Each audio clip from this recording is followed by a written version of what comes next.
Hello friends, welcome back to my channel. Today நம்ம சேனலில் ஒரு வீடியோ போடலான்னு இருக்கோம். அதுவும் இல்லாமல் இன்றைக்கி சரியான வெயில், ஒரு 3 டேஸாக. அதுவும் இல்லை, ரொம்ப மழை காலம் இருந்தது, டக்குன்னு சீசன் மாறிடுச்சு கிளைமேட்டும். அப்புறம் இது வந்து நம்ம ஆற்றுல உள்ள பைரவர் எப்பயுமே பிஸ்கெட் போடுவோம், சாப்பிட்டுட்டு வந்து தூங்கிட்டு இருக்கு. என்ன வீடியோன்றதை உள்ளே போய் பார்க்கலாம் வாங்க, வீடியோக்குள்ளே போகலாம். இது வந்து வெந்தய செடி நல்லா வளர்ந்துட்டுருக்கு. இங்கேயும் இந்த பாருங்க, இங்கே நல்லா வளர்ந்துடுச்சு வெந்தயம். ஆனால் அங்கே வந்து இன்னும் நல்லா வளரல. அதுக்கப்புறம் நான் வந்து இன்னும் எங்கள் ஆற்றுல சைட்லலாம் நிறைய செடி இருக்குது. அதை ஒரு நாள் உங்களுக்கு vlog போட்டு காமிக்கிறேன் கண்டிப்பாக. எப்படி இருக்குன்னு கமெண்ட்டில் சொல்லுங்கள் கண்டிப்பாக. அதுக்கப்புறம் மணி பிளான்ட் பாருங்க, இது வந்து நம்ம ஆற்று ஊஞ்சல், ரொம்ப ஃபேவரைட்.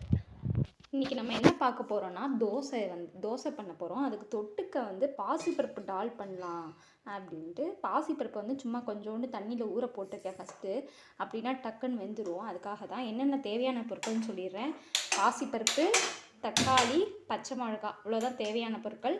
இதை வேக வைக்கணும். அதுக்கப்புறம் அதை வதக்கி இது கூட கொட்டினோம்னா அது ஒரு தோசைக்கு ஈஸியாகவும் இருக்கும், டேஸ்ட்டாகவும் இருக்கும். ஒரு டைம் செஞ்சு பாருங்கள். பாசிப்பருப்பை வந்து நான் வந்து அலமிண்டு நல்ல தண்ணி விட்டு கொஞ்சம் நேரம் ஊற வச்சுருந்தேன். இப்போ வந்து அடுப்பு பற்ற வச்சு வேக வைக்க போகிறேன். பற்ற வச்சாச்சு. இது நல்லா சிம்லேயே இருந்து வேகட்டும். ஒன்றும் அவசரமே இல்லை, பொறுமையாக வெந்தாலும் டைம் எடுத்து வேகட்டும். இதுலேயே நம்ம வந்து வெந்தக்கப்புறம் இதை கொதிக்க வச்சோம்னா பாசிப்பருப்பு டால் தயார். அவ்வளோதான். சைடில் வந்து ஹார்லிக்ஸ் கலந்துட்டுருக்கோம். அப்பப்போ ஈவினிங் டைமாக இருக்கா, சரி, எப்போவுமே காஃபிலாம் ரொம்ப குடிக்க மாட்டோம், காலைல ஒரு டைம் தான் குடிப்போம். அதான் இப்போ ஹார்லிக்ஸ் குடிக்க போகிறோம். வாங்க குடிக்கலாம். இது கொதிக்க வருது, ஆனால் வந்து தண்ணி கம்மியாக எடுத்து பார்த்தீங்களா, அப்பப்போ பார்த்துட்டு தண்ணி இந்த மாதிரி விடணும். இல்லைன்னா சீஞ்சட்டி தான் கருகிரும், நம்மளுக்கு தான் பாத்திரம் தேய்க்கணும், உட்காந்து தேய்ன்னு தேய்ச்சிட்ருக்கணும். அப்பப்போ தண்ணி இருக்கான்னு பார்த்து இந்த மாதிரி கிளறி விடுங்கோ. நல்லா சேர்ந்து வேகும், அதுதான் இதோட இது. வேகணும், ரொம்ப நேரம் ஆகும், பரவாயில்ல. அதுக்கப்புறம் இந்த கேப்பில் வந்து நான் தக்காளியும் நறுக்கின்ட்டேன், பச்சை மிளகாவும் நறுக்கின்ட்டேன், உப்பு மஞ்சள் பொடி எடுத்து வச்சுக்கோங்க, அவ்வளோதான். பெருங்காயத்தூள் வேணுன்னா லாஸ்ட்டில் கொத்தமல்லி தூவிக்கலாம், முடிஞ்சுது. கொதிச்சுட்டுருக்கு, பாதி வெந்திருக்கு தெரியறதா, எல்லாம் சேர்ந்த மாதிரி வந்துருக்கு. ஆனால் வந்து சேர்ந்த மாதிரி வந்தாலும் உள்ளே இன்னும் கொஞ்சம் நரன்னு இருக்கும். இன்னும் கொஞ்சம் நேரம் வேகட்டும். நல்லா குக்கரில் வைக்கிறவாலும் வைக்கலாம், ஒரு 4 சவுண்டு 3 சவுண்டு விட்டுட்டு இறக்கிடலாம். அதுவும் ஈஸி தான். ஆனால் குக்கர்லாம் தேய்க்கணும், இதுனா ஒரே பாத்திரமாயிரும். அதுக்காக தான் நாங்கள் இப்படி பண்ணுறோம். ஊற வச்சு பண்ணனால இன்னும் சீக்கிரமே வெந்துடுது. அப்புறம் இன்னொன்று சொல்ல மறந்துட்டேன், எப்போயுமே இந்த மாதிரி பாசிப்பருப்பு இதெல்லாம் வேக வைக்கும் போது மஞ்சள் பொடி இதில் சேர்த்துற வேணாம். ஏன்னா சேர்த்தோம்னா எல்லாம் சேர்ந்து பொங்கி வழியுமா, அப்போ அடுப்பு தான் வேஸ்ட்டாக ஆகும். குக்கரில் வைக்கிறதா இருந்தாலும் ஃபஸ்ட்டு பாசிப்பருப்பை மட்டும் தனியாக வேக வச்சு பாருங்க. மஞ்சள் பொடியும் போட்டு வேக வச்சிங்கன்னா எல்லாம் வழிஞ்சு விடுக்கும், நம்மளுக்கு அடுப்பு தான் வேஸ்ட்டு, நம்ம தான் துடைக்கணும். அதனால தான் சொல்கிறேன். இந்த மாதிரி கிளறி விடுங்க. இது இப்போ வந்து இந்த தக்காளி எல்லாத்தையுமே போட்டுடலாம்.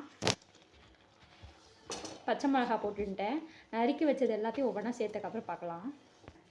நான் சொன்னேன்ல உங்களுக்கு வந்து பாசிப்பருப்பு தனியாக வேக வச்சுட்டு கடுகு உளுத்த பருப்புலாம் தாளிச்சுட்டு தக்காளி பச்சை மிளகா அதெல்லாம் தாளிப்பு போட்டுட்டு அது வதங்கி அதில் கொட்டுங்கன்னு சொன்னேன்ல, அந்த மாதிரியும் ட்ரை பண்ணலாம். இந்த மாதிரி பாசிப்பருப்பு வேகும் போதே பாதி வெந்துருச்சுன்னு சொல்லி உங்கள்கிட்ட இப்போ காமிச்சேன்ல, அதுக்கப்புறம் இந்த மாதிரி தக்காளி போட்டதுனா எல்லாமே சேர்ந்து நல்லா வேகும். இன்னும் கொஞ்சம் தண்ணி ஆட் பண்ணிக்கோங்க, தண்ணி தான் இதில் மெயின். இப்போ வந்து எல்லாமே சேர்ந்து நல்லா வெந்துருது, பாதி வெந்திருக்கு பார்த்தீங்களா. இந்த சமயத்தில் உப்பு மஞ்சள் பொடியும் போட்டுக்கலாம். போடுறேன். இப்போ மஞ்சள் பொடி கொஞ்சோண்டு,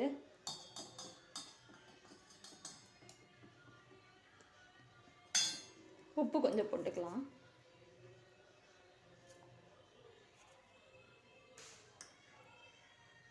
அவ்வளோதான். எல்லாம் சேர்ந்து நல்லா கொதிக்கட்டும். கொதிச்சக்கப்புறம் இறக்கிற வேண்டியதான். இறக்கிட்டு தனியாக ஒரு கரண்டியில் தாளிப்பு மட்டும் போட்டுப்போம். அந்த சைடு என்ன வச்சுருக்கேன்னு ஜீரக தண்ணி வச்சுருக்கேன், ரொம்ப விக்கல் எடுக்குது. அதுவும் இல்லாமல் கொஞ்சம் நாள் 2 நாள் இப்போ எல்லாம் நல்லா கொதிக்கட்டும். கொதிச்சக்கப்புறம் பார்க்கலாம். இப்போ வந்து காரத்துக்காக லைட்டாக சாம்பார் பொடி போட்டுக்கலான்னு நாங்கள் போட்டுக்கிறோம். உங்களுக்கு காரம் தேவைப்பட்டால் மட்டும் போட்டுக்கோங்க. ஏன்னா நான் 2 பச்சை மிளகா போட்டிருக்கேன், லேசாக இருந்தால் நல்லாயிருக்கும், தோசை சப்புன்னு தானே இருக்கும், அதுக்காக போட்டிருக்கேன்.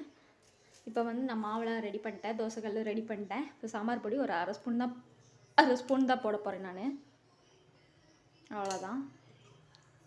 நம்ம டிஷ்ஷோட லாஸ்ட் பகுதி கிளைமேக்ஸ்க்கு வந்துட்டோம். நல்லா கொதிக்கிறது பார்த்தீங்களா, இந்த மாதிரி அவ்வளோதான். நம்ம டிஷ்ஷு ரெடி ஆகிடுது. எல்லாமே வெந்துடுது. தக்காளியும் வெந்துடுது, தெரியுதா?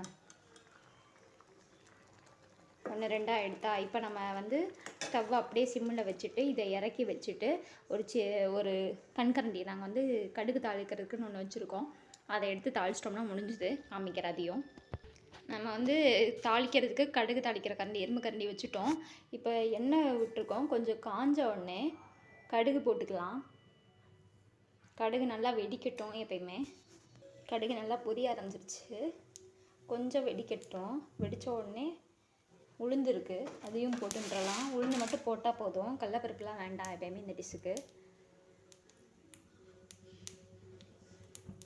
இப்போ வெடிக்கிறது தெரியுதா உங்களுக்கு? சவுண்டு கேட்குதா? இப்போ வந்து உளுந்து போட்டுக்கலாம். உளுந்து நல்லா பொரியட்டும். சிம்லேயே இருக்கட்டும் அடுப்பு. எப்பயுமே நான் சொல்லியிருக்கேன்ல, இந்த மாதிரி உளுந்து வெடிக்கும் போது லேசாக பெருங்காய பொடியும் கருவேப்பிலையும் போட்டு பாருங்கள், அது ஒரு டேஸ்ட்டில் இருக்கும்னு. அந்த மாதிரி ட்ரை பண்ணி பாருங்கள் கண்டிப்பாக. தாளித்து கொட்டினதுக்கப்புறம் காமிக்கிறேன். அவ்வளோதாங்க, நம்மளோட டிஷ் ரெடி. இந்த பாசிப்பருப்பு டால், பயத்தம்பருப்பு டால் எப்படி இருக்குன்னு கண்டிப்பாக ட்ரை பண்ணி எப்படி இருக்குன்னு சொல்லுங்கள். நம்ம பாசிப்பருப்பு டால் ரெடி. அடுத்து நம்ம தோசை வாத்துட்டு பார்ப்போம். சப்போஸ் உங்களுக்கு சாப்பிட்ற நேரத்தில் கெட்டியாக இருந்துச்சுன்னா கொஞ்சம் தண்ணி விட்டு நல்லா கிளறிக்கோங்க. சுடு தண்ணியும் விட்டுக்கலாம், பச்சை தண்ணியும் விட்டுக்கலாம். சுடு தண்ணி விட்டோம்னா டக்குன்னு தண்ணி இழுத்துக்கும். அதுக்காக தான் சொல்கிறேன், கண்டிப்பாக ட்ரை பண்ணி பாருங்கள். வந்து இந்த டிஷ்ஷை மாற்றிட்டேன். இந்த மாதிரி இருக்குது பார்த்தீங்களா, இது வந்து சுடுதண்ணி விட்டு நல்லா அலம்பி விட்டுருங்கோ. இப்போ வந்து தோசைக்கல் பற்ற வச்சிட்டேன். கல் நல்லா காஞ்சிருக்கு. இப்போ தோசை வாத்துடலாம். இப்போ தோசை வாத்துட்டோம். திருப்பி போட்டக்கப்புறம் காமிக்கிறேன் கண்டிப்பாக.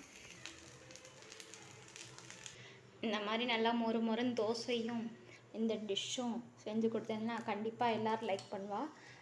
1 2 இல்லை, 4 6 10 தோசை கூட சாப்பிடுவா. இந்த மாதிரி சண்டே ஒரு நாள் மார்னிங் கூட செஞ்சு பாருங்கள் கண்டிப்பாக. பக்கத்தில் ஒரு காஃபி வச்சோன்னா இன்னும் சூப்பராக இருக்கும். கண்டிப்பாக ட்ரை பண்ணி பாருங்கள். அவ்வளோதான். டாட்டா பாய்.